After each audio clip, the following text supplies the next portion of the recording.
नमस्कार.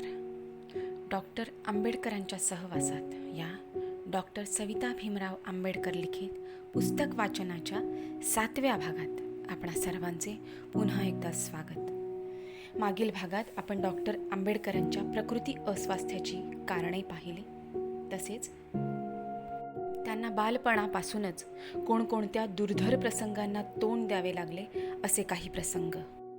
या भागात आपण पाहणार आहोत महाड सत्याग्रह, मनुस्मृती दहन, काळाराम मंदिर सत्याग्रह, पुणे करार अशा अनेक आघाड्यांवरील डॉक्टर आंबेडकरांचे कार्य.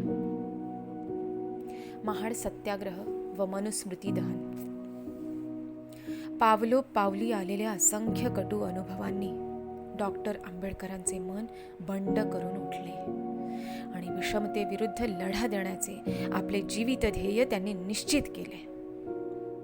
समता, स्वातंत्र्य व बंधुत्व या त्रयींवर आधारित समाज पुनर्रचनेसाठी त्यांनी दंड थोपटले व सार्वजनिक कार्यात उडी घेतली. अस्पृश्यांना इतर स्पृश्यांप्रमाणेच सार्वजनिक पाणवठे, शाळा, न्यायालये, धर्मशाळा इत्यादी ठिकाणी मुक्तद्वार असावे अशा आशयाचा ठराव समाजसुधारक रा व सीताराम केशव बोले यांनी मुंबई विधिमंडळात आणून संमत करून घेतला होता. ठराव अंमलात आणण्याचे ठरवून महाड येथील चवदार तळ्यावर आपल्या हजारो अनुयायांसह डॉक्टर आंबेडकर तळ्यात उतरून ओंजळीने पाणी प्यायले. त्यांचे अनुकरण हजारो अनुयायांनी करून आपला मानवतेचा हक्क प्रस्थापित केला. तो ऐतिहासिक दिवस होता 20 मार्च 1927. त्यामुळे स्पृश्य हिंदूंची माथी भडकली. अस्पृश्यांनी तळे बाटवले म्हणून तळ्यावरून परतणाऱ्या अस्पृश्यांवर हल्ले केले. त्यात असंख्य सत्याग्रही जखमी झाले. त्यामुळे कोर्ट कचेऱ्यांची प्रकरणे उद्भवली. डॉक्टर साहेबांना या सर्व परिस्थितीचे नियंत्रण करून कोर्टातही केसेस चालवाव्या लागल्या. पुढे डिसेंबरात महाडमध्येच दुसरी परिषद डॉक्टर आंबेडकरांच्या अध्यक्षतेखाली घेण्यात आली. या परिषदेत डॉक्टरांनी पुढचे आणखी एक क्रांतिकारक पाऊल टाकले. याच परिषदेत त्यांनी विषमतेचे प्रतीक असलेल्या मनुस्मृतीचे दहन करण्याचा ठराव संमत केला आणि 25 डिसेंबर रोजी डॉक्टर आंबेडकरांच्या नेतृत्वाखाली सहस्त्रबुद्धे यांच्या हस्ते मनुस्मृतीची जाहीर होळी करण्यात आली. एका सवर्णाच्या हातून स्पृश्य हिंदूंच्या अत्यंत पवित्र अशा या ग्रंथाची जाहीर होळी करण्यात डॉक्टर आंबेडकरांची फार मोठी योजकता दिसून येते. मनुस्मृती दहनाने भारतातील समस्त हिंदू धर्म मार्तंडांना महाभयंकर हादरा बसला. धर्मपीठेही हादरली. देशभर अत्यंत तीव्र व प्रक्षोभक प्रतिक्रिया उमटल्या. समस्त हिंदू समाज डॉक्टर आंबेडकरांवर दात ओठ खाऊ लागला. पण धैर्याचे मेरुमणी असलेले डॉक्टर आंबेडकर न डगमगता धैर्याने तोंड देत राहिले. तरीही त्यांच्यावर आत्यंतिक मानसिक ताण पडत होताच. काळाराम मंदिर सत्याग्रह. त्यानंतर 2 मार्च 1930 रोजी नाशिक येथील काळाराम मंदिर प्रवेशाचे डॉक्टर आंबेडकरांनी रणशिंग फुंकले. सत्याग्रहींनी मंदिराच्या सर्व दारांवर धरणे धरून सवर्णांना मंदिर प्रवेश बंदी केली. म्हणून सवर्णांनी रामरथ संयुक्तरित्या ओढण्याची तडजोड स्वीकारली. पण ती क्षणिकच ठरली, कारण सवर्णांची ही तडजोड म्हणजे कावा होता. तडजोडीनुसार रामनवमीला रामाचा रथ स्पृश्य अस्पृश्यांनी एकत्रितपणे ओढावा असे ठरले. पण प्रत्यक्षात सवर्णांनी तो रथ अस्पृश्यांचा स्पर्श होऊ नये म्हणून दुसरीकडेच ओढून नेला.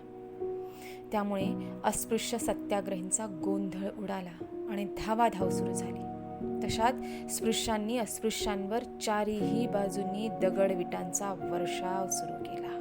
त्यात खुद्द डॉक्टर आंबेडकर व असंख्य सत्याग्रही जखमी झाले. नाशिक सत्याग्रह जवळजवळ 5 वर्षे चालत राहिला. अनेक सत्याग्रहींना अटक झाली. डॉक्टर साहेब कुठेही असले तरी सत्याग्रहाकडे त्यांचे बारकाईने लक्ष असे, मार्गदर्शन असे. अनेक आघाड्यांवरील बाबासाहेबांचे कार्य. डॉक्टर आंबेडकरांचे समग्र जीवन म्हणजे अखंड झुंज होती. त्यातल्या त्यात 1930 ते 1936चा कालखंड म्हणजे प्रचंड उलथापालथीचा होता.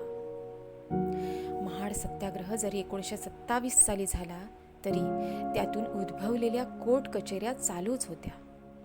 या दरम्यान डॉक्टर साहेबांना अनेक आघाड्यांवर एकाच वेळी तोंड द्यावे लागत होते.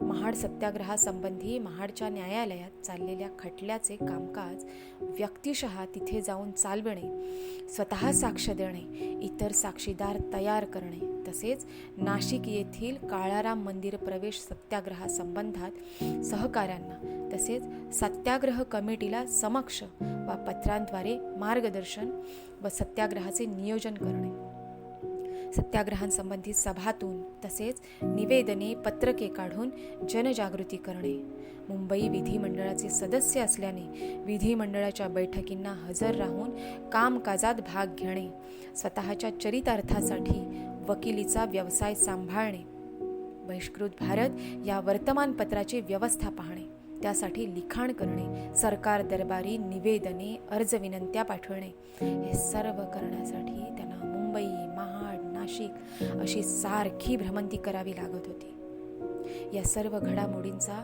जो व्हायचा तो परिणाम त्यांच्या शरीर प्रकृतीवर साहजिकच होत होता, यात संदेह नाही. पण त्यांनी आपल्या कर्तव्यापुढे प्रकृतीची कधीही पर्वा केली नाही, हे लक्षात ठेवले पाहिजे. पुणे करार. अस्पृश्यांच्या प्रश्नाचे भांडवल करून त्यांचा सोयीस्करपणे उपयोग खुद्द सरकार, हिंदू तसेच मुसलमानही आपल्या सोयीसाठी करून घेतात व त्यात अस्पृश्यांचे अहित कसे आहे हे डॉक्टर आंबेडकरांनी गोलमेज परिषदेत सप्रमाण व ठामपणे मांडले. अल्पसंख्याक समितीच्या सभासदांनी, ज्यात डॉक्टर आंबेडकर व आगाखान प्रमुख होते, आपल्या हक्कांचा मसुदा एकमताने संमत केला. त्यामुळे आपोआपच अल्पसंख्याकांच्या प्रश्नावर तोडगा काढण्यासाठी नेमण्यात आलेल्या अल्पसंख्याक समितीचे म्हणजेच मायनॉरिटीज कमिटीचे कार्य संपुष्टात आले. या समितीच्या मागणीप्रमाणे मुस्लिम, भारतीय ख्रिश्चन, अँग्लो इंडियन, युरोपियन व अस्पृश्य या सर्व अल्पसंख्याक जमातींना स्वतंत्र मतदारसंघ म्हणजेच सेपरेट इलेक्टोरेट मागण्यात आले. पण आश्चर्याची गोष्ट म्हणजे इतर सर्व अल्पसंख्याक जमातींना स्वतंत्र मतदारसंघ देण्यास संमती देणाऱ्या गांधीजींनी अस्पृश्य अल्पसंख्याक असूनही त्यांना स्वतंत्र मतदारसंघ देण्यास तीव्र विरोध केला. या प्रश्नावर सर्वमान्य तडजोड होईना. शेवटी पंतप्रधान मॅकडोनाल्ड यांनी असे सुचविले की अल्पसंख्याक कमिटीच्या सदस्यांनी सह्या करून एक संयुक्त निवेदन द्यावे की परिषद संपल्यावर पंतप्रधान लवाद म्हणून जो काही निर्णय देतील तो सर्वांना मान्य व बंधनकारक राहील. त्यानुसार गांधींसह इतर सदस्यांनी त्यावर सह्या केल्या. पण महत्त्वाची गोष्ट म्हणजे डॉक्टर आंबेडकरांनी त्यावर सही केली नव्हती, हे ध्यानात घेतले पाहिजे. ब्रिटिश सरकारने 17 ऑगस्ट 1932 रोजी लवाद म्हणून आपला निवाडा जाहीर करून अस्पृश्यांसह सर्व अल्पसंख्याकांना स्वतंत्र मतदारसंघ बहाल केले. इतर अल्पसंख्याकांना स्वतंत्र मतदारसंघ देण्यास गांधीजींचा विरोध नव्हता.